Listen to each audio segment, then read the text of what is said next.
Guys, good morning na naman. Ayan, sana magandang araw nyo kasi dito sa Masbate, lalo na dito sa bayan ng Katayngan, maganda ang araw. Ayan, kita nyo naman, maganda yung araw. Pero yung kuryente, ang pangit na naman ang kuryente ngayon.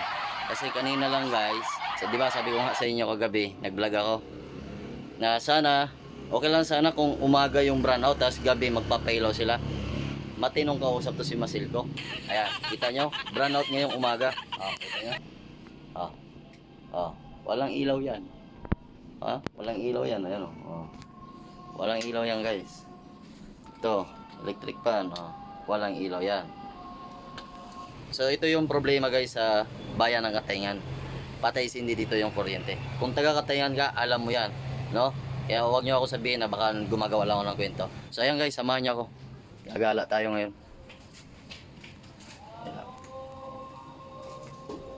Kunin ko pa pala yung helmet. Kasi ang pangit na yung pangit na serbisyo talaga ng Masilko. Kung hindi tayo gagawa ng ingay, hindi ito maaksyonan. Maniwala kayo. Kaya ngayon, mamaya ito. Kaya ngayon, tuwing magba-brown out, magba-vlog tayo. Yeah. Gawa natin lagi ng video. At kung gusto mo ma-update sa ating mga vlog dito sa Masbate, mag-subscribe ka na at i-follow mo na rin ako sa ating Facebook dahil meron tayong Facebook page. Yan. So, okay. Ikot tayo. So, ayan guys, mag-iikot-ikot tayo dito sa bayan ng Katayngan at tanungin na rin natin kung maganda ba ang serbisyo ng Masilko dito sa bayan ng Katayngan. Ayan. Kaya abangan nyo guys yung mga sasabihin ng taong bayan. Boss, may kuryente sa inyo? May kuryente? Brownout? Brownout din sa inyo Kuya Bobs? Ano masabi mo sa kuryente? Ang serbisyo sa Masilko didi? Ano masabi mo? Brownout mo lang bayanan! Brownout mo lang bayanan! Brownout mo lang bayanan! Brownout? Guys, kung narinig nyo, naka-generator dito sa Hills View. Yan, kasi nga patay sindi ang kuryente dito. Kita nyo naman. So pangit talaga guys yung yung serbisyo ng Masilko dito sa bayan ng Katayngan. Ayan. Ay nako. Dito may generator din dito. Generator. Grabe.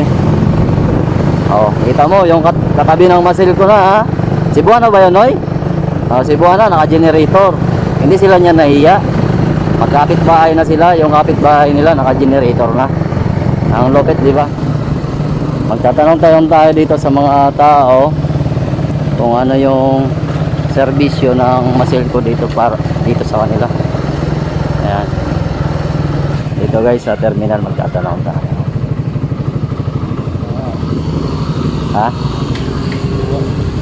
Di mata. Di madali lang ito.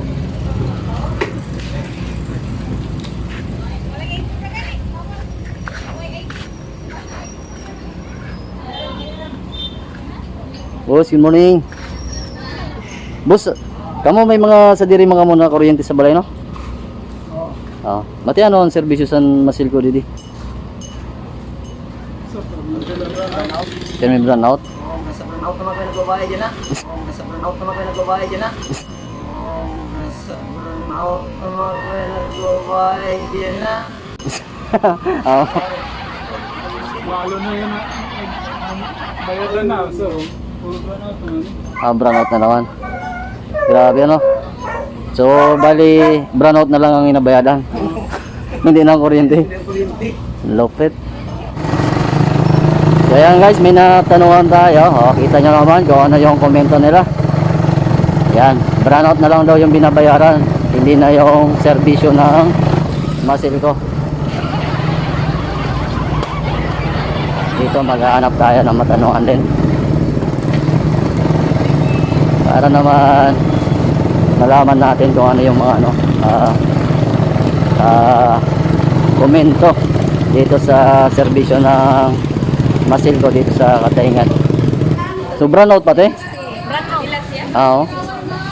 Grabe, terminal na brownout ano? Terminal na brownout? Kanina pa? Matiano gali diyan ano? Matiano ang serbisyo sa Masilco sa Katingan? Yan na, kahit bayaran sa kuryente. Run out.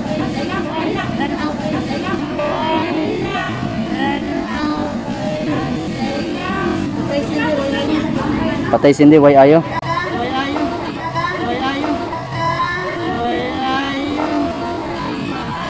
So, ang inabayadan na lang ang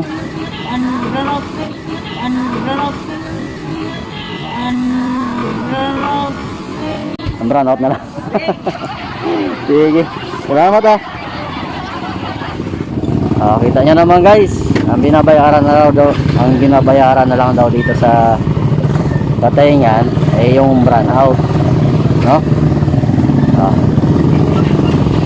Kaya kita nyo naman kung gusto nyo ng ebidensya, kung magalit man kayo sa akin, taga Masilco, meron tayong mga patunay, makasalita na yung serbisyo nyo ang pangit. Yan. Ngayon brand out pa hanggang ngayon.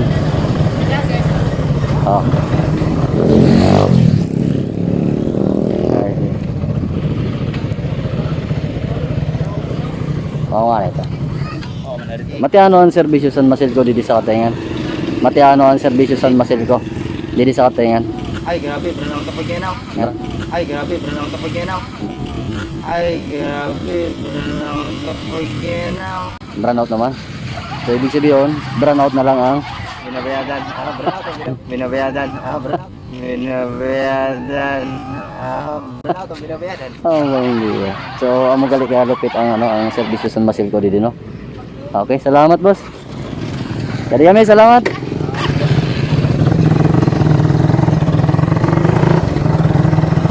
Ayan. May nakapagsalita naman guys. Yan. Kasi sabihin nyo, gumagawa lang tayo ng kwento. Hindi tayo Ayan pala, sige. Ano na yung vaccine?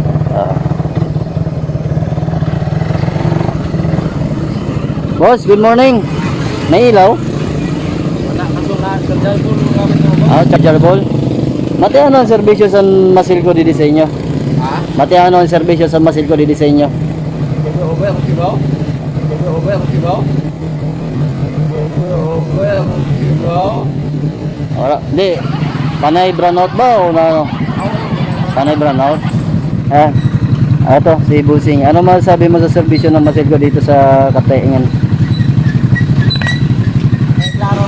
Wait. Klaro. Wait lang. Klaro. Klaro. Wait, klaro. Sa madaling salita, napakapugong ng serbisyo ng Masilco dito sa bayan ng Katingan. Ewan ko lang sa ibang bayan dito sa Masbate. Ayan. Kasi kung hindi natin to kakalampagin guys, itong Masilco na to, lagi-lagi ganito yung gagawin nila.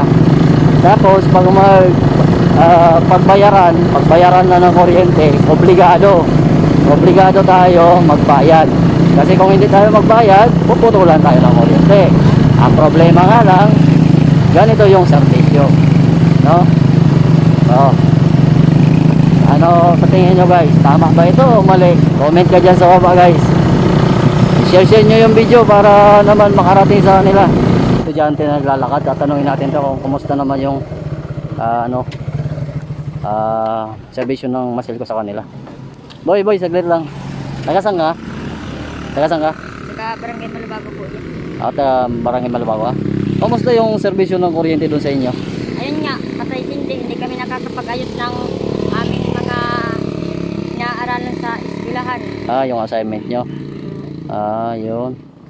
So ayan guys, kita nyo naman pati mga estudyante na abala dito sa serbisyo ng Masilco. So ito guys, merong mga tao dito, magtatanong tayo kung ano yung masasabi nila sa serbisyo ng Masilco dito sa Katingan. Ikaw, Noy, ano masasabi mo sa serbisyo sa Masilco? Masasabi ko sa servisyo ng Masilco ay napakaganda.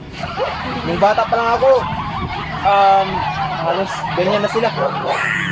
Tapos, Napakaganda ng kanilang Serbisyo. alas 12.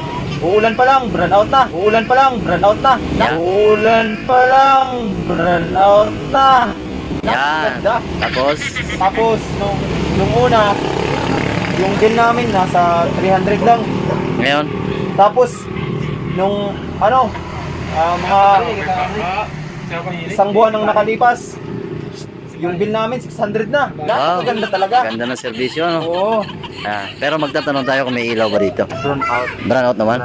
Brown out naman ha. Hanggang ngayon, brown out. Yung servisyo. Yan, ganyan aganda ang serbisyo nyo. So ayan guys, nakauwi na tayo. Tapos na tayong mag-ikot. Ayan, so nakita nyo naman, narinig naman natin kung ano yung mga hinanaing ng ating mga kababayan, no? Ano sabi nila? Brown out lagi. Ayan, tapos yung binabayaran daw, yung brown out na lang. Yung iba naman, hindi daw kabalo. Hindi na raw alam. Ayan. So ayan guys, pag uwi natin, kanina nag-ronda tayo, brown out. Ngayon, nakauwi na tayo, ayan o, brown out pa rin. Ayan, yung electric fan, ayan, ano na to? Ano? Wala. Brown out pa rin yan. Nang oras na. Yung oras natin, mag-aalas 3 na, alas 3 na ng hapon. Ayan, walang ilaw yan, ayan o. Tingnan nyo, walang ilaw yan. Ayan. Ayan guys, no? Ayan. Kung taga-Katayngan ka, alam mo to, no? Baka sabihin nyo, gumagawa lang tayo ng kwento. Ayan, maraming nag-testimony, no? Maraming nakapagsabi na lagi na lang brown out dito sa bayan ng Katayngan. Ayan, kaya nanawagan kami sa inyo, sa mga taga Masilco, na ayusin nyo yung sistema nyo, ayusin nyo yung serbisyo nyo sa taong bayan, no? Kasi nakakahiya naman, pagbayaran, obligado kami magbayad, pero pag hindi kami makabayad, putol agad. Tapos mangyari ganito yung serbisyo nyo. Ayusin nyo naman yung serbisyo nyo para naman walang masabi sa inyo. 'Di ba ang ganda pakinggan pag pinupuri ka, 'di ba?